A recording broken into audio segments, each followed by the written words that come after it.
Introduce ka lang. Good afternoon, ladies and gentlemen. His Excellency President Ferdinand R. Marcos Jr., the Chair of the 48th ASEAN Summit and related meetings. Mr. President. Thank you, Dave. Our PCO or Communications Officer Secretary, Dave Gomez, the other members of the Philippine Cabinet that are here, good afternoon. On behalf of the Filipino people, let me begin by thanking the members of the press for joining us here in Cebu for the 48th ASEAN Summit and related meetings. Your work of translating the outcomes of ASEAN into stories that matter to families across Southeast Asia is not merely appreciated, it is indispensable. The Philippines, as chair, considers you partners in telling the ASEAN story. That partnership carries special weight at this moment. The global landscape has rarely been more complex or more consequential. In the past 2 months alone, rising oil prices driven up by the Middle East conflict have pushed up the cost of basic goods and placed ASEAN nationals in harm's way around the world. It is precisely against this backdrop that the 48th ASEAN Summit convened, and that ASEAN's unity and centrality matters most, especially in such times. Yesterday, the Philippines hosted a special summit of the Brunei, Indonesia, Malaysia, Philippines, East Asian Growth Area, or what we refer to as BIMP-IAGA. Leaders adopted the BIMP-IAGA Vision 2035, setting a 10-year agenda across connectivity, food, energy security, digital transformation, and sustainable development.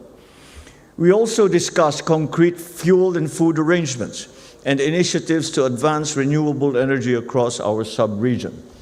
Today, ASEAN leaders convened here in Cebu for the summit proper. As chair, the Philippines advanced 3 urgent interrelated priorities. Number 1, regional energy security and resilience. Leaders agreed on the importance of stable and reliable energy supply chains, greater energy interconnectivity, and accelerated diversification towards renewable and alternative sources, aligned with our long-term climate commitments and designed to reduce dependence on volatile external markets. Now, 2 concrete steps stand out. First, we called for the expedited ratification of the ASEAN Framework Agreement on Petroleum Security, or APSA, which ensures mutual support amongst member states during supply shortages. Second, we pushed for the operationalization of the ASEAN Power Grid, connecting the electricity networks of all 11 member states to enable cross-border power trading, support renewable integration, and deliver more affordable electricity to nearly 700 million people. The next main subject that we tackled was food security. Rising energy prices, disrupted shipping routes, and soaring fertilizer costs are squeezing families across the region. Leaders agreed to keep essential goods moving, maintain open and predictable markets, and strengthen intra-ASEAN trade, and reinforce regional food security mechanisms. This means building more resilient supply chains, supporting agri-MSMEs and smallholder farmers, promoting climate-smart agriculture, and reinforcing ASEAN-led food reserve systems. We also called for the swift ratification of the upgraded ASEAN Trade in Goods Agreement, or ATIGA, which modernizes regional trade, eliminates non-tariff barriers, and builds on ATIGA's landmark achievement of making ASEAN virtually tariff-free, with around 99% of products already duty-free. Critically, its crisis provisions ensure that essential goods continue to flow during emergencies. And the third main topic was the safety of ASEAN nationals abroad. For the Philippines, this remains a deeply important priority. Millions of Filipinos live and work overseas in shipping, in healthcare, construction, and other sectors vulnerable to global disruptions.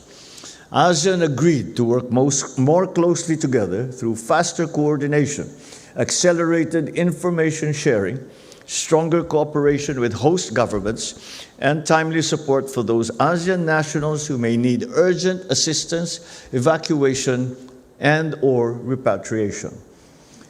Across all of these three priorities, ASEAN agreed that our response must remain people-centered. We also recognize the role of innovation. AI and digital tools can sharpen energy forecasting, food system monitoring, and special protection delivery, provided they remain anchored in human judgment, accountability, and in global standards.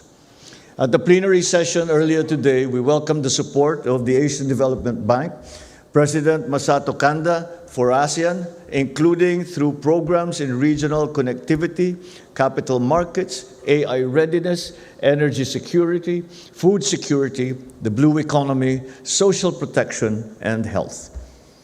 We look forward to enhancing our cooperation with ADB through its planned support for major ASEAN initiatives, such as the ASEAN Power Grid, ASEAN Capital Markets Initiative, AI readiness, blue economy, and resilient rivers.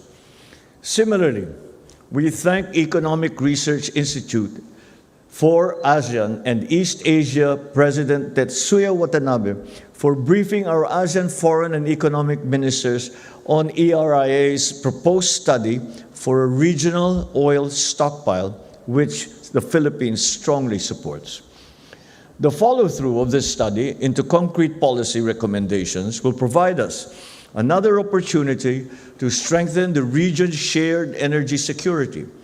In view of the above, we issued the ASEAN Leaders Statement on the response to the Middle East crisis, which outlines practical measures for ASEAN's collective response on the situation and sets the foundations for a coordinated regional response to future crises.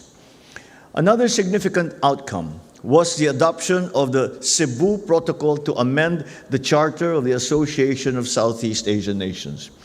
This marks the first amendment to the Amendment Charter since 2007. It's an important milestone, not only for Timor-Leste's full integration into ASEAN, but also for ASEAN's continuing evolution as a stronger and more inclusive regional community.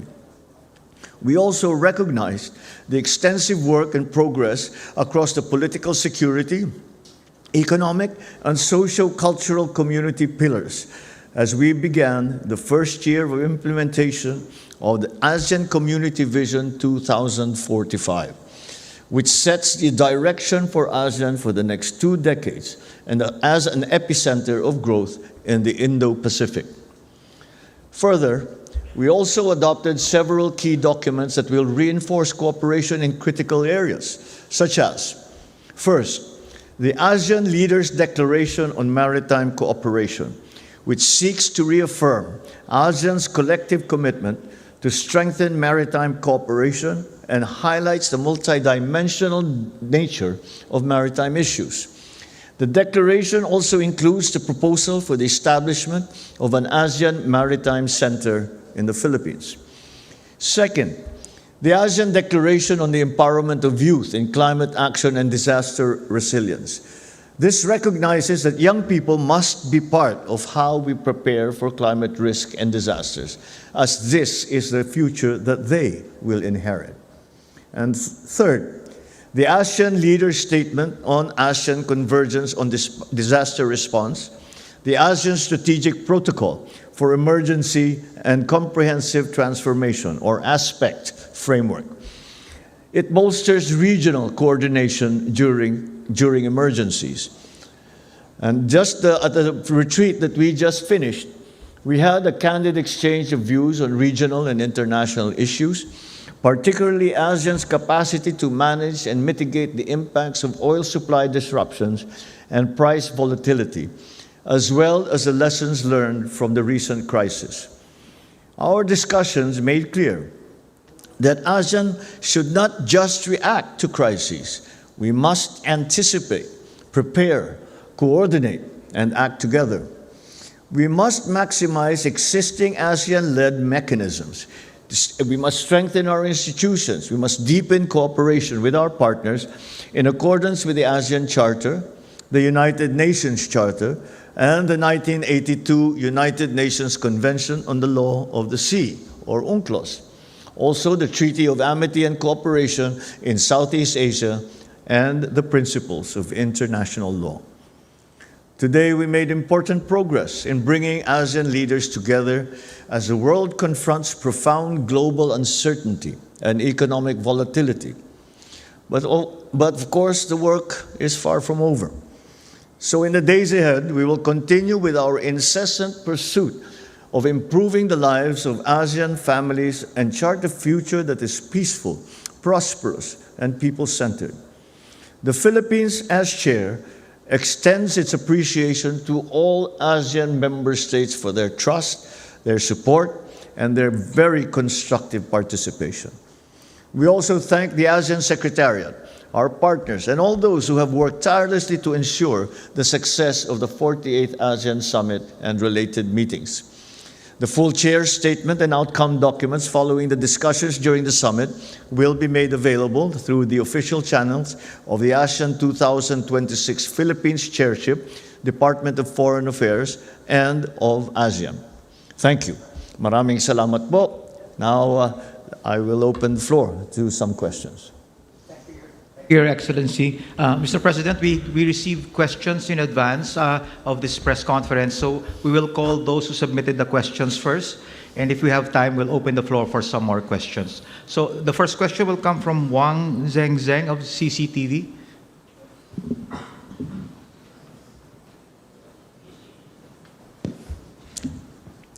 Thank you, Secretary. Thank you, Mr. President. Huang Zhenzhen from China Central Television. My pleasure. My question is because ongoing energy crisis challenges as of now. So how do you see the ASEAN and China can cooperate to strengthen the renewable energy area, especially like the waste to energy area? Well, we have, that is certainly one of the main pillars of what we spoke about, and that not only did we talk about the supply of fuel, the sharing the supply of fuel, or having a mechanism by which we share it. Secondly, having a reservoir that will be shared as well by ASEAN. On the first point, it is something that we already are doing. Because when the war started in the Middle East, immediately everyone was scrambling to try and make sure that we have sufficient energy supply. Of course, prices, we had very little, there's very little that we could do. But we already were in very close coordination with our ASEAN partners, and we were looking, we were discussing together where, how, what can we do to help one another. And it has been a very successful enterprise. And I think that the reason, at least I can speak for the Philippines, that we have, I would say, a good supply of the different types of fuel. We have diesel, of kerosene, of jet fuel, of gasoline. All of these things we have a reasonable supply, is because of the assistance and the cooperation of our partners in ASEAN, and of course in other countries as well. But of course, that is a short-term and immediate solution. The long-term solution is our continuing move away from fossil fuels, dependence on fossil fuels, and the development of alternative sources of renewable energy. And we talked about hydropower, wind power, solar power, even nuclear power was one of the solutions that's being spoken about. So ADB, to their credit, has been very supportive of that effort, and they have actually earmarked some funds specifically for the development of renewable energy. And it is something that certainly at least the Philippines will, and ASEAN, and I'm sure the rest of the ASEAN nations will be availing of. So yes, a very, very important part of our discussions. Thank you, Mr. President. The next question is from Yang Fang Zhu of Phoenix TV. Good afternoon, Mr. President. Good afternoon. This is in relation to the ASEAN Maritime Center. At the time when the South China Sea remains a fairly sensitive issue, how do you see this initiative, further reinforcing ASEAN centrality while at the same time promoting trust, dialogue, and constructive engagement with China? Well, I suppose as the situation in the South China Sea becomes more, shall we say, unreadable, this becomes more important, that there will be a central repository for maritime issues and maritime policy that will apply to ASEAN members. What we are looking for, or what is the ultimate reason for having this maritime center, is not to confront or not to somehow push back on any single force or any single country. It has to be seen from this perspective. What we are working for is the continued freedom of navigation and the peaceful navigation in South China Sea. As we all know, a large percentage of world trade goes through the South China Sea. And as has been demonstrated by the closure of the Strait of Hormuz, the Strait of Hormuz is 20% of the entire oil supply of the world. And we are all very aware of the effects of that. But if such a thing would happen in the South China Sea, the inevitable consequences would be are alarming just to even think about. And so that is the point of that maritime center. And so that, and then of course there is the attendant issues of assistance, of making sure that our waters are safe, that our territories are well respected, and that UNCLOS is the single most important guide and principle that we adhere to. And that is the function, as we see it, that the Maritime Center will perform. And I'm very optimistic that it will in fact be established. And the discussions that we had were progressed very, very quickly.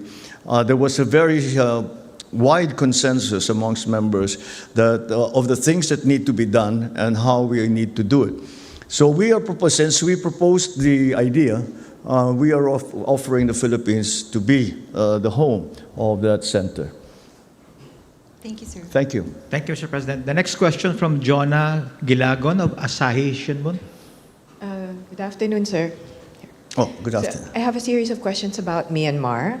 The foreign ministers are set to hold a virtual meeting with their Myanmar counterpart. Was it the leaders who gave this instruction to the foreign ministers? Do the leaders also agree that meeting the Myanmar foreign minister is an appropriate or a necessary step to take at this time? Could you explain, the rationale behind it? Additionally, is this virtual meeting with Myanmar a step toward the normalization of the status of Myanmar in ASEAN? And is it a recognition of the new government of Myanmar? Last one, what are ASEAN's thoughts on the results of the Myanmar general election, and whether it will recognize the newly formed government? Thank you. Well, there is no need to further recognize Myanmar. The government of Myanmar has been recognized, and that's why Myanmar is a member state. And however, because of the situation in Myanmar, where there is a humanitarian disaster that's going on. There's continued fighting going on. There is a impending. There is what is a low-level civil war still going on. Then that is why the ASEAN proposed the 5 points of consensus. And these essentially are that we have peace, that there's representation, the things that are necessary for a democratic state to function. And this 5 points of consensus was agreed upon by Myanmar. But unfortunately, we have not seen the actual implementation, or despite the adoption of the 5 points of consensus, we have not seen any progress in Myanmar. And it's interesting that you should ask that, because I just came, before coming here, we just had the retreat, wherein the leaders of the member states sit down and have a closed-door session. And one of the big subjects that was taken up was Myanmar. And I believe that it was many of the members aired their frustration about the lack of progress in the process of normalizing the situation in Myanmar, and trying to find a way forward, trying to find some kind of agreement amongst the member states. We all agree that we would like to see more progress. We all agree that we all should try very hard to find ways to shift what has become moribund process right now. It is not moving. And certainly, although we will not abandon any of the main principles by which by which ASEAN operates, such as the respect for human rights, the rule of law, and in the specific case of Myanmar, on the 5 points, there was the beginnings amongst in that discussion. It was a very, very vibrant discussion, and in some cases, at some points, emotional discussion, because as I said during the retreat, and I don't think I'm betraying any confidence when I say this, that we have to do something, because Myanmar is not merely a trade partner. Myanmar is not merely a friend to ASEAN. Myanmar is part of the ASEAN family. And it is a tragedy when a family member is left out of the family for whatever reason. And so there was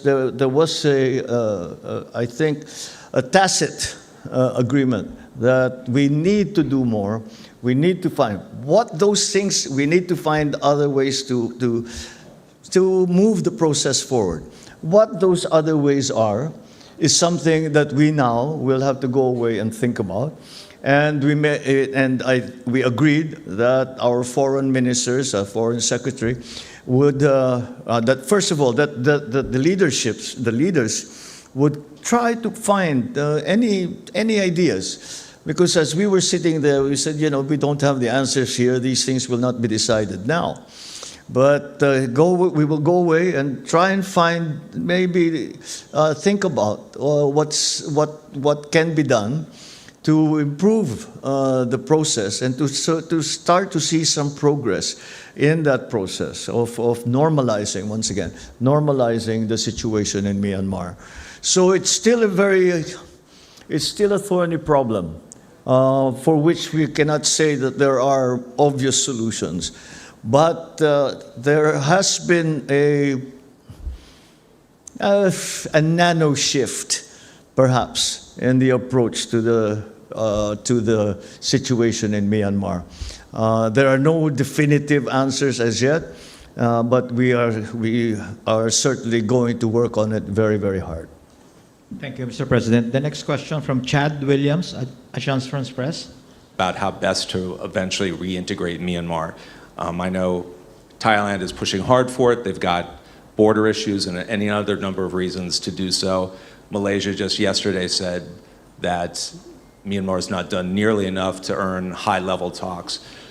So yeah, I'm just wondering what you think, especially from the Myanmar perspective, what's the baseline concession they need to be offering to get the ball rolling? Well, I suppose in a way we have asked our question, that question of ourselves, and that was I think the nub of the discussion that we had today. And that question is not that we certainly do not believe that we have not done enough, but the question was different. The question was, what more can we do? And that's how the discussion was directed. And what more can we do? Because it's not moving forward. And ASEAN has taken a position, and I think it is a correct one. And we still hope that that position will be consistent to whatever agreements we come to with Myanmar. And so it's become very, very important that there certainly is some frustration within the member states that we have to find not necessarily a better way. I'm not talking about some paradigm shift where we abandon our old our principles that we have lived by. When it comes to this, we don't abandon ASEAN centrality. We do not abandon the respect for human rights. We do not abandon the humanitarian disaster, the concern for humanitarian disaster. But we can't. It is certainly frustrating for the member states that the process has not moved, or if it has moved very little, certainly not as much as we had hoped it would have by this time. So again, as my answer was to the previous question, we have all decided, because ASEAN had a very clear position, and I'm sure you're familiar with, and we have stayed with that position. Now maybe it's time to what we were talking about was not talking about changing our position or changing the things that we are aspiring to achieve, but perhaps seeing this methodology could be better or could be fine-tuned further. And one of the arguments that was made is that the world has turned. How many times since we started this discussion, since we started having to deal with this situation? And perhaps the context has changed a little bit. And maybe we should take that into account. That's not necessarily the case, but this is the discussion that we had. Thank you, Mr. President. A couple of questions from the Malacanang Press Corps. The first one from Maricar Sarkan, Brigada. Sir, regarding lang po ulit dun sa ASEAN Maritime Center, what is our timeline for making this center fully operational, and how soon can we expect it to start coordinating actual maritime security efforts? Okay, the concept of it, the principle of it is fully agreed on. We don't know, we actually heard, I did not hear any arguments against it. So now the job before us, before I can answer your question on what the timeline is, the job before us is to put together the framework for what is this maritime center going to look like, who will be involved, and what their involvement will be, who will fund it, where will it be, what is it supposed to do in the first place, and all of those questions have yet to be answered. But today, what we really confronted was the question, do we want to do this? Is this a good idea, do you think? And the unanimous answer was yes.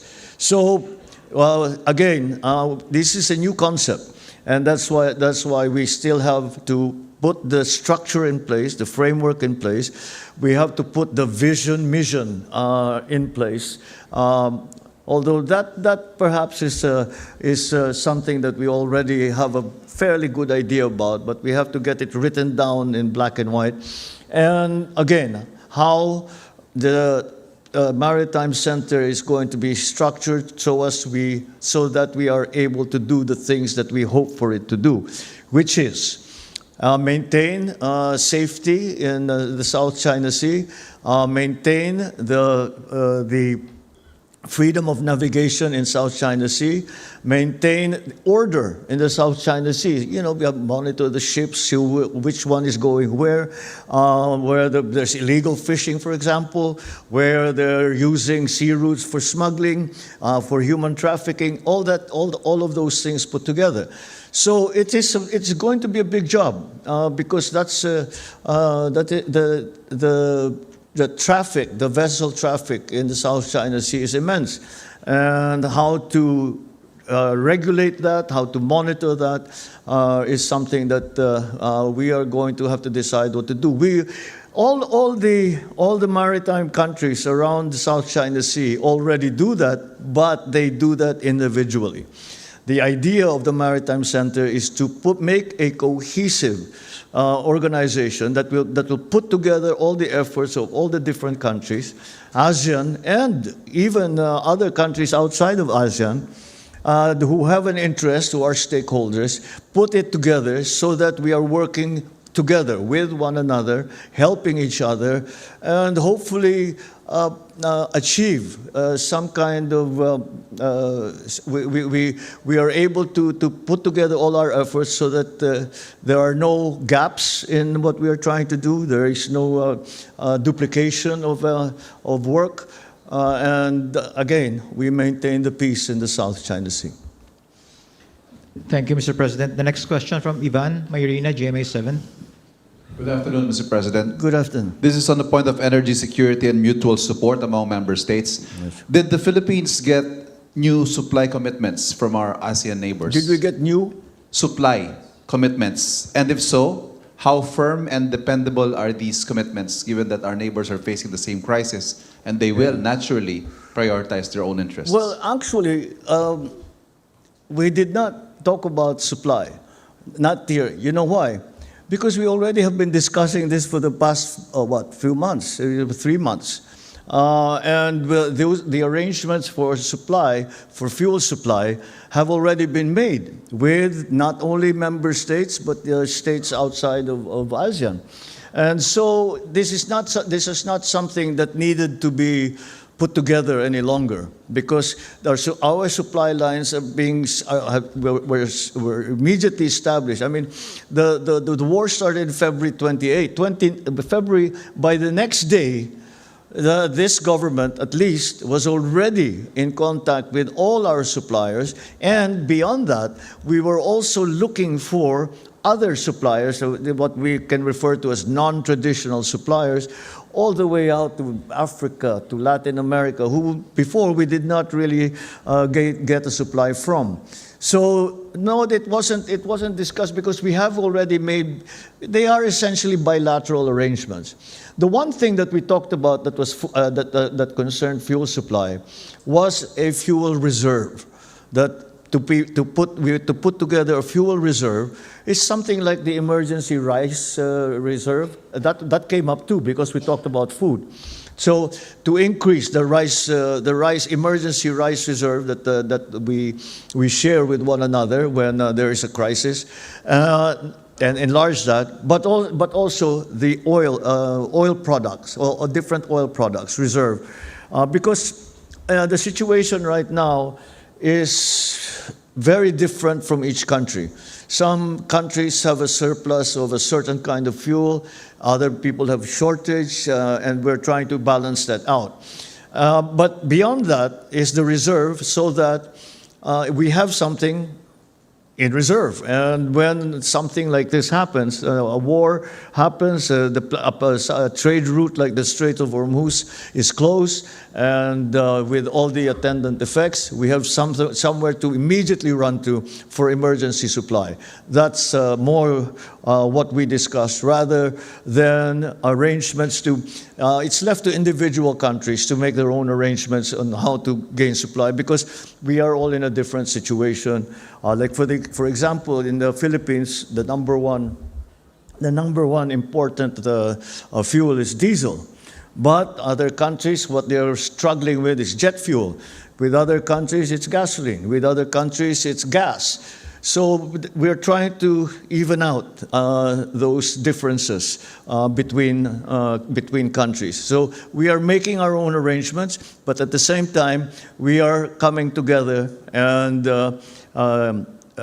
promoting and developing the idea that we will have a fuel reserve, all the kinds of fuels, all the different kinds of fuels, crude oil, all the way to jet fuel, all the way to the most refined fuel. And to have so that when such a thing happens again, if it ever, hopefully it will never happen again, but you never know. And should such a thing happen again, then there is a reserve that we can all avail of. Thank you. Thank you, Mr. President. The next question from Mara Cepeda of the Straits Times of Singapore. Sir, you mentioned that there is a need to expedite certain frameworks for energy security. Do we have a timeline, sir, for the APSA and the ASEAN grid? All of these are new ideas, and some of them actually still have to be ratified by the individual countries, and so everyone has a different schedule. But the understanding of everybody is that it is all ASAP. Everything is as soon as possible. And I think, again, this is one of the issues that nobody disagreed on. He said we needed it last month. Forget about next month, 6 months, a year from now. We needed it yesterday, if not sooner, sort of thing. So that's the way we are approaching the problem. Mr. President, I understand that, but isn't it rather frustrating, or were there leaders during the summit that expressed frustration that these mechanisms do exist, but we cannot activate them at the moment when the region needs it most? Is there any way that you could trigger these mechanisms much faster so that we could meet the goals set by the summit? Look, we're open to suggestion. If you have a suggestion to make it faster, please tell us. Because we are trying to examine everything we can do to make it, as I said, immediate. Thank you, Mr. President. Thank you, Mara. The next question from Miguel Flores of Reuters.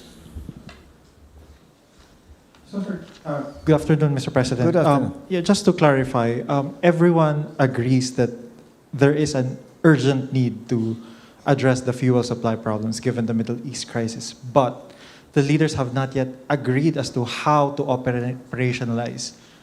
No, we have agreed. Oh well, the mechanics of it, the idea, the principle of it was immediately unanimously agreed upon. But it's how do we do it? Well, let's talk about this fuel reserve. Is it going to be in one single place? Is it going to be scattered to the whole of ASEAN? There's like the Maritime Center. Where are we going to put it? What is it supposed to do? The reserve, for example, how do we share this? Even when we were talking about, we also talked about the ASEAN Common Grid, which is an idea that we have been developing for several years now, and that is to connect up power grids. I just had a meeting with Lao PDR, and they are already producing electricity that they export. They export to their neighbors, and this is the idea. But how is that sharing? Who gets what? How do you pay for it? Do you pay for it? What is it, an exchange? Do you do credit? We haven't done it before, except at a fairly small level, low level. So that we have to put together, an algorithm, if you want, that will decide that the ones who is most in need, how will they get it, and what do we do about the others who are also in need? Who comes first? Those are the questions that still need to be decided. But again, I'm very optimistic because these are we're talking about very smart people, and and more importantly than that, they are committed to making this succeed because everyone is suffering and everyone wants to get out of this situation. So that's why I'm very optimistic that We will not be wasting time with bureaucratic nonsense. We will not be arguing politics because this, that, or the other thing. We will be really working very hard to getting it done as quickly as possible in the best possible way. Just a very quick follow-up, Mr. President, if I may, Secretary. So how soon? I think because based on your answer, the mechanics are in place, but you cannot agree on the details on how to operationalize the fuel sharing agreement. So are the leaders not concerned that by the time you come to a consensus, the fuel supply has become much worse for the our region? energy ministers haven't yet met. So it's impossible to say they haven't met. Therefore, they haven't laid out a timetable. But rest assured, the minute we have it, we will inform you. Thank you, Mr. President. The next question from Yige Guo of Xinhua News Manila Bureau. Please. Mr. President. Good afternoon. As you mentioned today, in an increasingly interconnected world, the instability can quickly affect the supply chains and the financial market and the people's daily life. So how important do you think the economic cooperation between China and ASEAN in maintaining the regional growth and the supply chain's resilience? And which areas do you think hold the most potential in the future cooperation? Thank you. Well, the basic fundamental foundation of any of those, to get the answer to any of those questions, will come from the finalization of a COC, a code of conduct. We cannot institutionalize any of those things until the code of conduct is finalized. The code of conduct between ASEAN and the People's Republic. So that, again, that is one of our aspirations as chair of ASEAN for 2026, that we find at the end of the year that we actually have a code of conduct. Now, how optimistic or pessimistic I am, I don't want to say. It's a very difficult question. Well, for one thing, the ASEAN member states are all different, have a different approach when it comes to the People's Republic, when it comes to Beijing. So that we have to incorporate all of that into one single document, which is the Code of Conduct. So once we have that, then all those questions will be answered. Thank you, Mr. President. My apologies, ladies and gentlemen. The President, as you know, would need to go to a gala dinner tonight. So we'll be down to just 3 questions, Mr. President, if you're okay. The last 3 questions. The dinner's at 6, by the way. But no, Last 3 questions. All right. So the next question will come from Kit Leong of Cannes. Yes, Kit. Good evening, Mr. President. Good. Mr. President, earlier you mentioned that there was a nano shift seen in Myanmar. Can I get you to elaborate on that? And also, what is Myanmar's response to ASEAN's request to meet Daw Aung San Suu Kyi? And would eventual access to her shape the overall decisions ASEAN has on Myanmar? Thank you. Well, that is one of the main aspects of it. Is the status and the treatment of the lady, as she has come to be called. But in Myanmar, I wouldn't even go so far as to call it a shift. I think it is more a recognition that we have to find other ways or something to move the thing forward. And we were talking about, I said, in negotiations, sometimes when you move the parameters 1 millimeter, it makes all the difference. So we're asking all the member states, all the leaders and their ministries, what that millimeter shift could possibly be. And I think everyone is very enthusiastic to come up with their own ideas. And that is what we ended with. We said, let's share our ideas and let our foreign ministers talk about it. And then we will see what of those ideas are actually actionable, are actually going to be effective, and we will try them. And that was the conclusion that we came to during this last retreat. Sorry, Mr. President. Sorry, just a follow-up. What about Myanmar's response to ASEAN's request to meet Daw Aung San Suu Kyi? I'm sorry, what? What is Myanmar's response to ASEAN's request for the envoy to meet Daw Aung San Suu Kyi?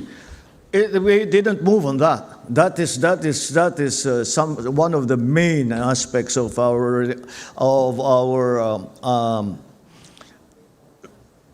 negotiation, if you want to call it, with the government of Myanmar.